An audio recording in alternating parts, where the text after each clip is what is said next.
Hello বিয়াস, আসসালামু আলাইকুম। সবার কেমন আছেন আপনারা সবাই? আলহামদুলিল্লাহ, আমি আপনাদের অনেক অনেক ভালো আছি।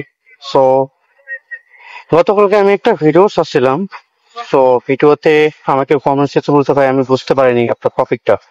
সো বোঝার জন্য আমি এই ভিডিওটা পুনরায় নিয়ে আসলাম, কারণ আমার ভয়েসটা ওই ভিডিওতে ক্লিয়ার আসেনি। তো আমি দুঃখিত। সো ক্লিয়ার করার জন্য এই ভিডিওটা বানানো যে গত কয়দিন ধরে এক সপ্তাহ ধরে মানে ফেসবুকে ঢোকা যাচ্ছিল না একটা বইকে কেন্দ্র করে। মানে কি বলবো, একটা বইকে কেন্দ্র করে মানে যা চললো, ও মাই গড।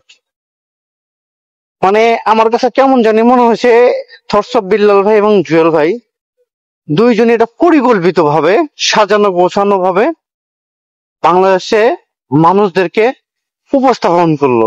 তো দেখো, এত সুন্দর করে উপস্থাপন করা যায়।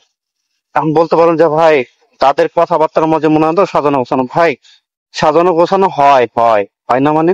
অবশ্যই হয়। থসব বিল্লাল যখন একটা বই 1,000 টাকা বিক্রি করলো, ব্যাস শুরু হয়ে গেল ট্রেন্ডিং। ভাই, থসব বিল্লাল তো ভিডিওতে ক্যামেরার সামনে এসে বলছে যে আমি 100 টাকার বা 1,000 টাকা বিক্রি করবো। সে তো চুরি করে বা অফলাইনে এসে তো বই বিক্রি করে না, সে তো অনলাইনে বিক্রি করছে। সে যেটা মুখে বলছে অনলাইনে, ঠিক অফলাইনে সেটাই রাখছে। তাহলে এটা নিয়ে যদি আপনি কথা বলেন, বলেন তো আপনার মস্তিষ্ক দিয়ে বলেন, আপনার মস্তিষ্ক দিয়ে বলেন যে থরসব বিল্লালের জায়গাটা কোনটা খারাপ ছিল, কোন পয়েন্টটা খারাপ ছিল, আমাকে বলেন তো কোন পয়েন্টটা খারাপ ছিল।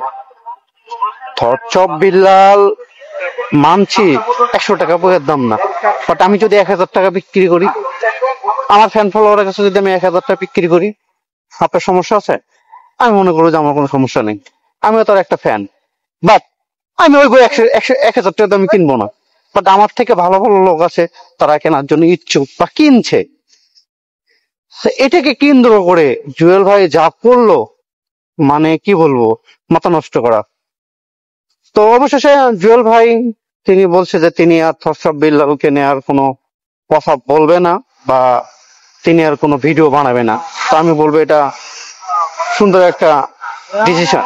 তবে আমি আহ, অনুরোধ করব থরসব বিল্লাল ভাইকে যে আপনিও আর রিপিট না করে, যেহেতু জুয়েল ভাই তার নিজ উদ্যোগে তিনি সরে যাচ্ছেন। তো আমি দিন শেষে এটাই বলবো যে আমরা আপনাদের অডিয়েন্স, ঠিক আছে? তো অডিয়েন্সকে যদি ভালোবেসে যদি ভালোবাসা না দিতে পারেন, তো আর কি বলবো, আপনারা যেভাবে কামড়াকামড়ি করছেন, তো মনে হয় না যে অডিয়েন্সের কাছে আপনারা ভালোবাসা দিতে পারছেন। কারণ দিন শেষে আপনারা যেভাবে কামড়াকামড়ি করছেন, আসলে আমরা মোটেও আপনাদের কাছে এতটুকু আশাকৃত না। কেমন ধরে আশাকৃত না? কুকুর তো হাড্ডির জন্য কামড়াকামড়ি করে, তো আপনারা দেখছি যে ভিউর জন্য কামড়াকামড়ি করছেন। ব্লগিং করে একটু একটু শুরু করছি। তো আপনারা দেখতেছি মানে ভিউর জন্য কামড়াকামড়ি করছেন। কেন ভিউর জন্য করতে হবে? কেন তো আপনাদের কামড়াকামড়ি করতে হবে? আপনার থেকে কি টাকা পয়সা কম হয়েছে? কেন? আপনারা অডিয়েন্সকে ভালোবেসে যে যে সামাজিক যেগুলো কাজ করছেন, মানবতার যে কাজগুলো করছেন, সেগুলো করেন না। অডিয়েন্স আপনাদেরকে মাথায় তুলে রাখবে। অডিয়েন্স আপনার তাই করছে। আপনার যে যে দুজন যেভাবে সুন্দরভাবে সামাজিক কাজগুলো করছেন, আলহামদুলিল্লাহ, অডিয়েন্স আপনাদেরকে অনেক ভালোবাসে, ভালোবাসা দিচ্ছে ভালোবেসে। তো দিন শেষে যদি আপনারা নিজেরাই যদি এরকম কামড়াকামড়ি করেন, তাহলে মনে হয় না যে দিন শেষে আপনারা অডিয়েন্সের কাছ থেকে ভালোবাসা পাবেন। যতটুকু ভালোবাসা পাইছেন, হয়তো আস্তে আস্তে সেগুলো হারিয়ে ফেলবেন। তো আমি দুজনের কাছে আহ্বান জানাবো, আপনারা দুজনই এই বিষয় দুটো থেকে বিরত থাকেন।